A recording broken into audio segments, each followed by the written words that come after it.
We are back, and that was a banger right there by my man IDK, who is in the building. That was a perfect song for Toxic Tuesday. Pinot Noir That's right there, crazy. which is interesting. I mean, and welcome to the show. Y'all make some noise for IDK. Thank you. A man Appreciate with a it. phenomenal story, and I want to dig right in, man, just based off of, it's funny because even hearing a record like that, but you're also, prolific lyricist and uh, your music. Sometimes you can have fun. Like, it's all about balance. You can have a record like Pinot Noir, but then you also have more records that like Mr. Police and different Yeah.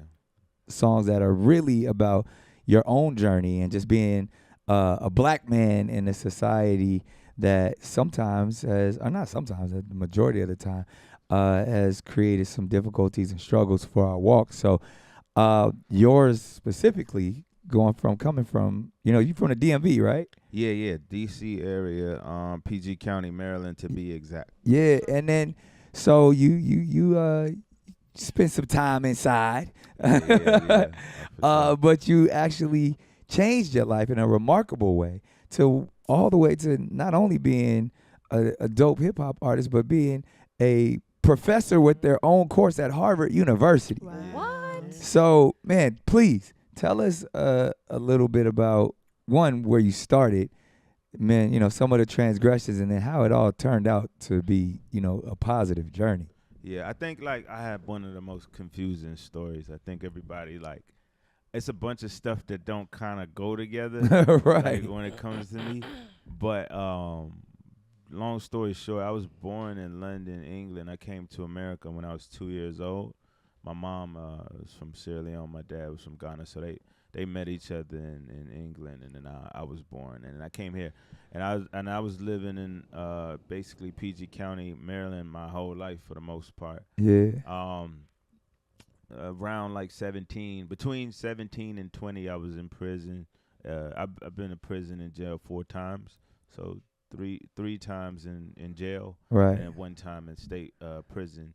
And in state prison is kind of where I like really started making music. I was a barber and a tutor. I used to help people get their GDs, and basically from there, when is when I kind of discovered, rap music. It was something that I was interested in doing, but it was always gonna just be a hobby. I just kind of was cool with just having like a local buzz. That was like the goal. But I Right. wanted to go back to school because I was in school prior to being in prison the last time. Mm. Um, and I was trying to do that, and then I realized really quickly that in order to do anything in the music industry, you kind of got to put everything into it. Right. And I started putting everything into it, and I remember my last job was 2015 at a barbershop. I used to work at a barbershop. I worked actually that was my first and last job. The same people that hired me when I was a kid in 6th grade sweeping, Yeah. the same people I worked with when when my last job Yeah. When when I you was said, actually cutting hair. "This is my last day. I'm gonna go be a rap star." Yeah, they supported it, man. I remember that was one of the people on Marquette. He and Irby, them two guys. They kind of always held me down, even when I was going to prison and getting out. They always had a job for me. They always kept my spot for me. So So, that was a good thing that kind of kept me going. But yeah, that's like how I kind so you of still nice with the did this. Clippers? I'm alright, yeah. I still can cut hair. I don't like to do it though. I didn't like to do it when I was Back doing it. then, it was just a hustle. I used to do that. My grandmother had foster kids. I was the foster baby barber. I had to cut that's how I learned how to cut hair, is Real. learning on all the kids. And then I started, Doing $5 a cut in the hood, cutting everybody hair at school and stuff. So I know the grind. yeah. So then I mean, and that's kind of how I got at least to the music, and then the stuff, the teaching stuff. I always say like when people ask me what I do, my main thing is I'm a problem solver, and Mm. my true passion is teaching. I just happen to teach through music. That's one of the outlets, but my passion is teaching. So one day I just wrote a letter, an email to my entire team. I had just signed to Warner, and I sent everybody a message saying that I believe I can teach at an Ivy League school like Yale or Harvard, and I could teach music business. And why I wanted to do that was because I believe there's a lot of students, one, that would want to learn music business, but since the pressures of society make it hard for them to like want to go into that because they feel like they can't get a job, and it's a lot more realistic than people think, especially with social media now. And then two, there's so many people like me who may not have the opportunity to go to Harvard but deserve to be in an institution like that, and also that being there could also influence and change the way they just look at the world, period, and give them the motivation they need to really become successful. So I wanted to create this hybrid class of like people who go there and then also people who don't go there, and they all kind of mix and mingle and intertwine. And nobody responded to the email. And I got upset. I felt a way about that. So then So nobody on your team responded to it. nobody, because it sounded crazy, I guess. Yeah. I And when always did say you write this. that email? This was June 17th or June 29th or 17th, something like that. Yeah. Around that time, 2019. Okay. Yeah, Right. Yeah. So, but I sent that message out, and that's what led to, well, I sent it out, no one responded. Then I tapped the group chat like, yo, I ain't see my email. And then my independent publicist at the time was like, yo, there's some stuff at Harvard that I can probably get you up to and see where it goes from there. And I ended up going to Harvard to speak on criminal justice reform, and the rest is history with that. So, And that's when you created the No Label Academy. Yes. Which even outside of, just the curriculum, these are ideas that all young artists really want to aspire to and understand. Tell me about what is the pedagogy of that you're actually putting forth. Well, it was founded with two Harvard graduates, Miles and Marcelo, and we all came together and created No Label Academy. But what the idea was is basically, I felt like there's no reason why, in the same breath where you say, yo, I want my son to be a doctor or a daughter to be a doctor, lawyer, or IT, or all these jobs that everyone wants their children to be, I felt like you could be in the music industry and put that in that category, the arts in general. Right. Because there's a lot of outlets and a lot of spaces to make decent money, especially, like I said, with social media. So I kind of wanted to change the narrative of what parents looked at as success for a lot of people, and make sure that the arts was in that. And then but we teach everything. Well, I teach everything from monetization, story and vision, all the way to mental health. It's a 10-day experience, 9 to 10 days, but 5 days of class. And I don't believe in tests or quizzes or the pressures of learning, because that's not how I learned. I like creating experiences. I call it organic learning. It's like putting the things that you want in a conversation of learning, so that when you actually genuinely care about it, you're more likely to retain it. So there's no need for these quizzes and things, especially not if you have like a 9-day course, Right. And Courtney's a professor too. Okay. A substitute professor. She spent 8 years at the Ivy League School of FAMU. I did some time in college. Yeah. It took me a minute to graduate. But no, we but joke. I went to FAMU. Yeah, she was a teacher in the New York school public system. All of the all age ranges, high school, middle school, and I was substitute teacher. Okay. So, but it's interesting too, man, because, your story of wanting to help people, wanting to give people the game, giving them information, is that you say that's your main purpose, but it seems like obviously you're an artist at the same time. If you had to do one or the other, if you only could, be the teacher or the artist, which one would it be? Damn. How old am I? That's a good start. Yeah, I mean, I think what you're saying is because the longevity of teaching is. yeah, I think like if I'm 50 years old, I probably rather be teaching at Harvard than still trying to rap. Like I'll make music, don't get it twisted, but like it's like rap is so persona based. It's less about like the talent and more about like your persona and how believable you are and whatever that persona is. And for me, it's like that's like a game to me. We always say like the rap game is like high school. Yeah. It's like I don't want to be in high school forever. So, Yeah. You've already evolved beyond that, but I mean, I find it interesting. I mean, one, because our producer Freeze is one of the main ones that was putting us up on you, and just to see like all of the different people that you've worked with, and even now hearing the Pinot Noir song, you got Saucy Santana on there talking about busting it wide open, which I didn't need to hear this morning. No, yeah. No, but I mean, like you said, it is a game, and it sounds like you've mastered it of like knowing how to put these certain songs and relationships together to one to get the streams, to get the attention. But you and your demeanor is very laid back, very cool.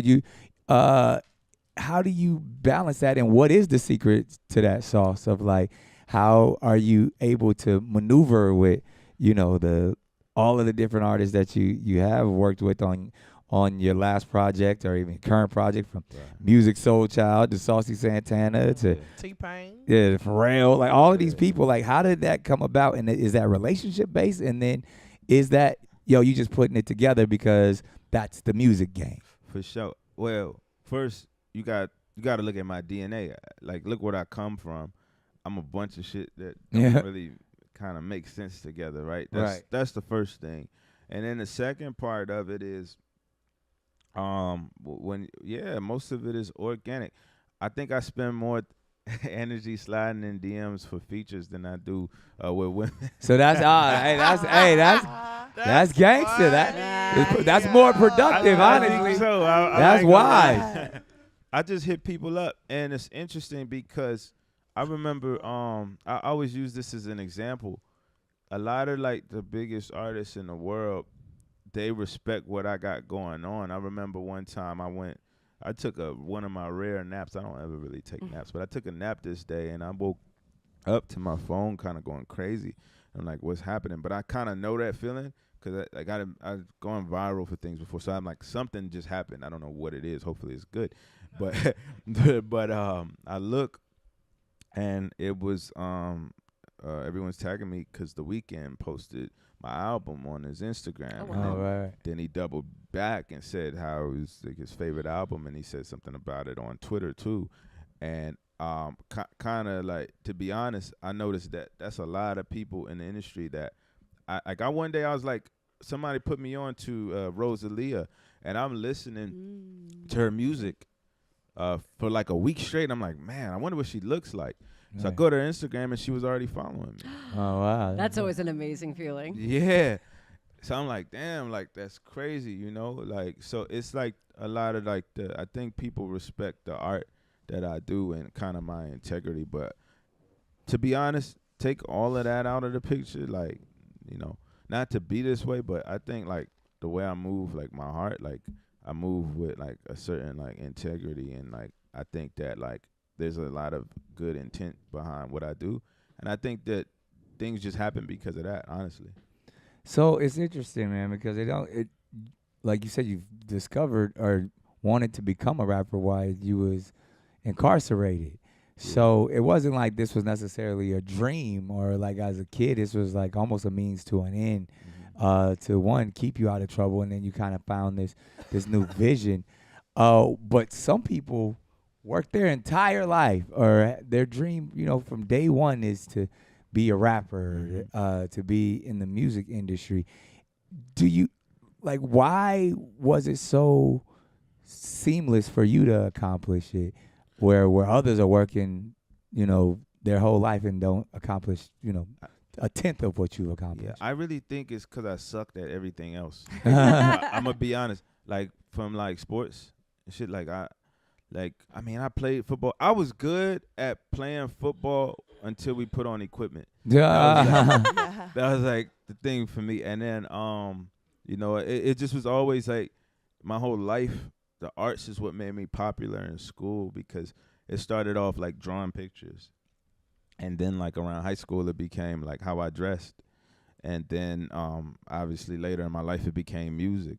So I think that's what always made me stand out. And I always tried to find my purpose of what I actually was good at, and I wasn't sure. And that's why this course is so important, because it's like arts was not in the picture. It was sports would do really good in school and get a job somewhere. Like, so, you know, even though I was good at the arts, the idea of taking it seriously probably wasn't in my mind, because I you know, I didn't know if I would be able to be it would be sustainable. So yeah, I think that's what it was. It's just the perseverance of realizing that I loved something, which was music, and then putting like everything into it. A lot of people say they want this shit, but they don't really want this. Like, Right. it's not really like, they just say it. It's know? funny That's because real. I kind of specifically in the DMV. I was in the DC County Jail doing some programs through at Howard University, and there was a lot of dope MCs in there. And a couple people I was like, "Yo, we gonna work together when you get out," and we did some. But because you know the streets called them back, you know, to where even when trying to get it popping, especially you know the DMV area from Maryland to DC, all that stuff is. Virginia, it's intense out there. Yeah. Why did you make it out? Well, I say this, you know, I grew up in a middle class home. I just was surrounded by the hood. My school was in the hood. People from the hood went to my public school, my high school. So I learned a lot of that stuff just by being around people from that. I was so when I got locked up, I had a unique situation. I had perspective. I had like perspective of, all right, you're supposed to go to school. My mom had a bachelor's degree. My stepdad had a bachelor's degree. We was growing up in the middle class area. Right. So I kind of knew how to look at life in a different way, whereas a lot of people, that's all they go back to, and that's all they know, and that's all they were taught, and that's all that's around them. So it's like the chances of getting in trouble again are heightened. What's interesting is I went to jail and prison 4 times for the same thing. I didn't get in trouble again. It was violations and little dumb shit like that. Right. So even someone with my background that did not get in trouble again still went back to prison 4 times. So imagine somebody who's in an environment like a lot of these other people. And every time I went back, recidivism is real. yeah, and every time I went back, I saw some of the same people every single time. So, and not because they were still there, because they came back too. Yeah. So that's the system, you know. That's how it works. So I mean, your first project was the Sex, Drugs, and Homework, right? In Oh, you went all the way back. Yeah, right. Yeah. So, but I ask you this question: what did you feel, or do you feel, was your big break? Like, what was that moment where you like, okay, now I'm officially in the game. I'm gonna leave the other life behind. Not even because it wasn't necessarily the street life, but just the hustle and the struggle. And I got this. I'm officially an artist, and this is my career. Well, it's levels to that. Obviously, my first show, they paid me $3,000, but it was that's a bag. It was to open up for Future and Migos and Yo Gotti in Detroit. So it that's was like, where Courtney from. Yeah. Oh, for real? I couldn't believe it. It was like the craziest. What thing year was ever. that? 2016 or 15, around that time. Okay. Isn't that the kind of gig you would do for free too? Like, Yeah, at that that's point the you're like, kind oh, of you're gonna joint pay you'll me on pay top of for. it. Yeah. You know what I'm saying? Like, so that was one, but then the step up. The other two involved, that's the funny part about it. The first one was my album, my first major label release. It wasn't out yet, and I was with 88 Keys, and Shouts out to 88 Keys. Yeah, he gets a call from unknown number, and it's Ye, and then he's talking to him, and he looks like kind of like not frantic, but like he's like look like he's really having a real conversation. Then he comes over to me and is like, "Yo, Ye wants to talk to you," and I'm like, "This is my first time really like, you know what I'm saying?" Right. And then he's like, "Yo, I heard about this album. Is he real?" And it's not out yet. You get what I'm Oh saying? wow. So, and he's like, yo, I would love to link, like, you know, connect with you sometime today. And next thing you know, I'm in his house eating lemon cake. Wow. That was one. And then the second one was him again. That's crazy. Craziest thing. I woke up one day and I said, you know, my dream car was always a Maybach. I just woke up one day, I was like, I want to go just look at some Maybachs. Mm. And I went to go look at my a Maybach, and I was like, I mean, a few of them, and I was like, damn, I kind of like this. I wanna get it. And at that time, my credit's like on point, everything straight. So I'm telling you, I lied to you. Not. It probably took me like 15 minutes to get approved and everything, and then my house. I closed on my house at the same time. Oh wow. Look so- at God. Come on, blessings. So then I'm on my way back home, and guess who I get a call from? It's Ye, and basically it's like he wants me to come to his house, and I'm like, In all your right. brand new Maybach. In the Maybach. So I didn't even go home yet. I went straight from the dealership to his house, Wow. and then we were chilling. That would have been a ride, right? Yeah. But what's crazy is, can I tell you this? This is two crazy things, and you can look at this. I had a song snippet that I put out about a year and 1 day before I got the Maybach, saying next year it's an all black Maybach. I was like, all black Beamer. Next year it's an all black Maybach. So I went to go look at the date on the way, and I'm like, that's the same. It was October. Oh, that's crazy. Like 13th, and I said that October 12th the year before, and then only thing is the Maybach was blue, it wasn't black. Semantics. Yeah, right. And then and I thought about it, and the funny thing is, I only know about Maybachs because of Ye and Jay. Right. So that's why I always wanted one. And then he even congratulated me and all that stuff. So it was cool, man. So that's when you felt like you made it. Those were the two moments. Well, I mean, there's probably a lot of them, but that was two That's a that big I remember, moment. like, just getting in the shower the next day, like, I can't believe, like, This is my life. That really This is happened. life. You know what I'm saying? Another one was probably with Pharrell, too, you know? Yeah. So, And what do you think about, what is it about these, you know, amazing artists that, why are they drawn to you? I mean, I know you said because you authentic, but what, it got to be something, because Ye don't just want to talk to people. Yeah. Pharrell don't just want to be like people, Yeah, you know, yeah, like yeah. Music Soul Child don't just do songs with Yeah, anybody. yeah. Like, even if you are on like major label or not, what is it that they tapping into you for? I really believe people respect my art. I think that what I do is not simple, and even if I'm not as big as maybe certain artists, or even how where I want to be just quite yet, art respects art, like, because we all know that at the end of the day, anything can happen at any moment. And so you could, as long as you know this person is actually good and really pushing towards something, it could be like today one thing could be happening, and then tomorrow something else could happen. And I think a lot of people are fans of art, especially art that inspires them, because I don't have to have 20 million followers to inspire somebody with 20 million followers artistically. Right. Now that's real. That's good. So man, tell me about the new project and what inspired it, and I mean even from the name of F65. What does all of that mean? Yeah, I just basically took the conversation that I feel like we don't have with our counterparts as it pertains to race.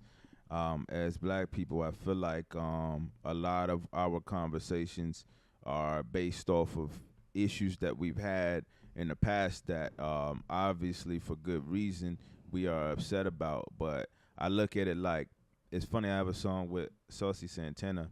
I mean, if you know the DMV, specifically the hood, and I think just the hood in general, especially in the black community, there's a lot of homophobia, and I was brought up that way. That's how I was taught to be.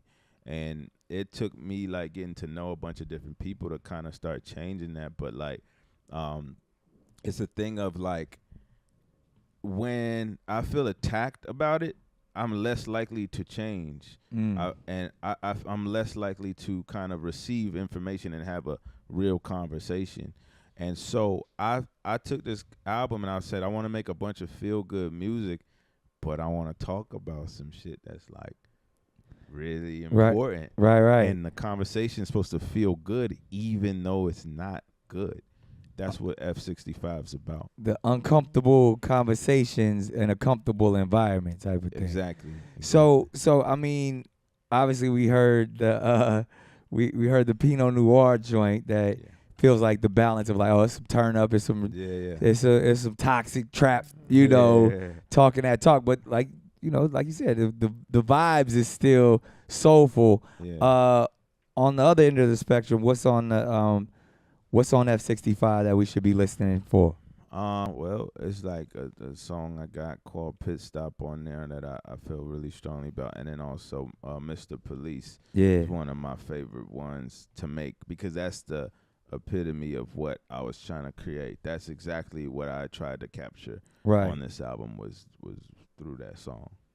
Dope. So we definitely gonna jump into that. I mean, obviously we got our chat here going crazy. They tapped in, and I mean, are you on AMP? If not, you got to get on AMP, man. I'm about to get on it. Yeah, because then what is dope? You can have all your fans. You could just come on here, play the whole project, and then just see them talk back to you and engage. And you can play anything you want to play, and it's like it really just empowers everybody who has the app to create conversation and community.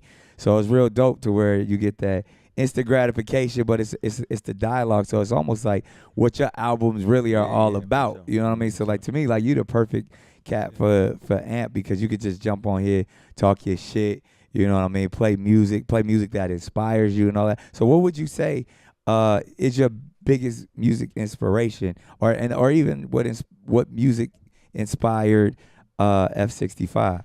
Oh man, I mean, that song has a Smokey Robinson sample, but I chopped it the same way. Which one has a Smokey joint? Pinot Noir. Yeah, but because I thought that was the Michael Jackson sample. That was see that part didn't get cleared. But you gotta remember though, De La Soul, they made Break of Dawn. Which they sampled the Michael Jackson joint. So you just did the Smokey side. Exactly. Smart man. Yes. So that's how you got it through. I see what you brilliant. But in that sense, man, you do have a lot of soulfulness in your music. So is that from your parents or like probably partially that, but I had this thing of like it's always about cars. I had this thing where I was like driving and I had a AMG at the time, and I would always love like speed into like jazz music. Like I would come from like a date or something. Speed like to jazz music. You was on your Miles Davis shit. Yeah, it was like I would come from like a date or something. We would be like probably some sushi or something, and I'm either headed back to my spot or to drop her off or whatever, and I put on like K-Jazz and just start speeding in the AMG. And like the juxtaposition was just so crazy. Like it was like a lifestyle, like smooth jazz and you rugged in the streets. Yeah, or like even up-tempo jazz. Yeah. And I just felt like it was like such a feeling that was very unique and new, and I was like, I want to make the album for speeding to jazz music.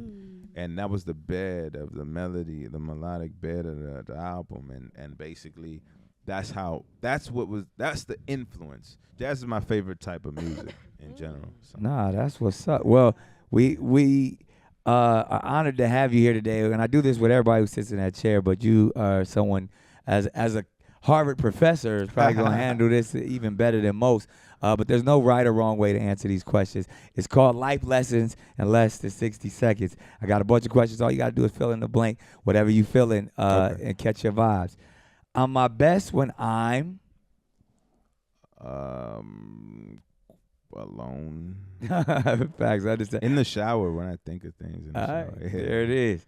We were talking about being alone in the shower earlier, but that was a whole nother conversation. I learned to never lie. Yeah. I thank my mother. Get me in trouble sometimes. Facts. I thank my mother for teaching me how to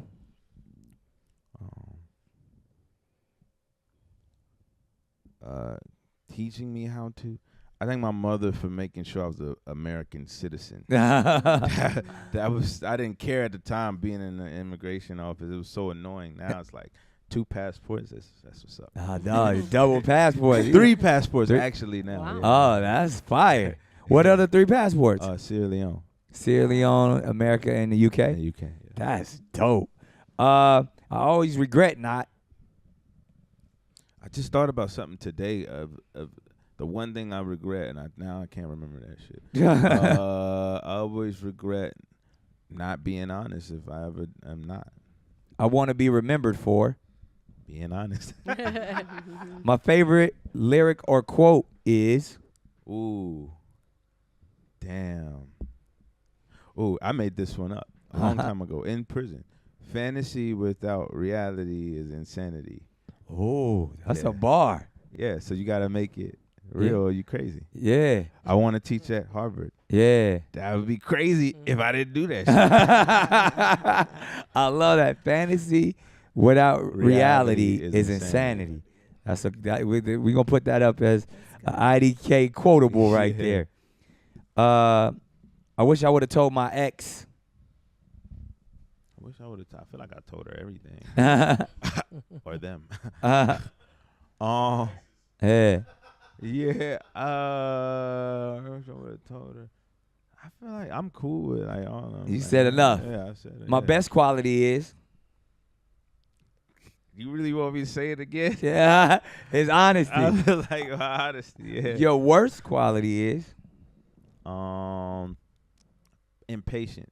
I don't be having patience for like repeating myself and stuff like that. Like, I'm my most relaxed after I.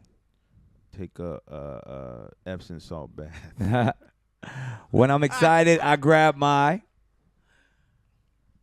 When I'm excited, I grab my. Damn, when I'm excited, my phone. I don't know. All right, I will spend my last dollar on.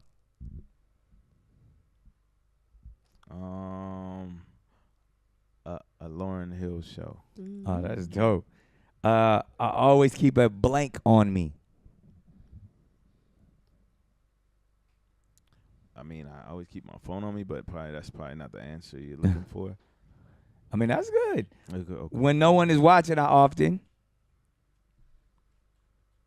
Talk to myself out loud. Me too. Do you answer yourself though? Do I answer myself? No. Yes. I don't. No, you just answered yourself right now. So then maybe I did. And last but not least, the world needs more. Honesty. No, world needs to be able to deal with honesty. Talk Yes, about it. Yes. The truth. Yeah. It's the difficult truth. for the world. We live in a world of illusion and delusion, so the truth Oh my scares us. gosh, It's crazy, man. One thing I say is like one of our ultimate fears. Don't steal this because I'm writing it in my book. Most of us are so afraid to look in a mirror, and I mean that figuratively and literally. But like, we cannot look in a mirror, and anybody who's a reflection of whatever it is that you don't want to see, you try to push them away, or you tell them why. You try to make whatever they say illegitimate, and I think that's one of our biggest flaws. You know. That's real talk right there. Yeah. You heard it from the prolific spirit himself. Yeah. IDK in the building, man. We appreciate you rocking Thank with us here on the Daily Cannon. It's been a great conversation. You on tour in LA right now. Well, I'm leaving for tour tonight. Tonight's Yeah. the first night. Yeah. And then you're going to be back here in Los Angeles on the 65 tour on the 13th. Where's the Yes. first city? The first city is Cleveland, Ohio. Okay. All right, man. Well, good luck on tour. Fannins, everybody in the Amply chat, make sure you check out IDK, and we're going to get into that pit stop joint Yeah. that we was talking about right here on the Daily Cannon. Anything else y'all want to say before we get up out of here, ladies? I love y'all. Have a good day. Yes. There it is. Let's get in the pit stop.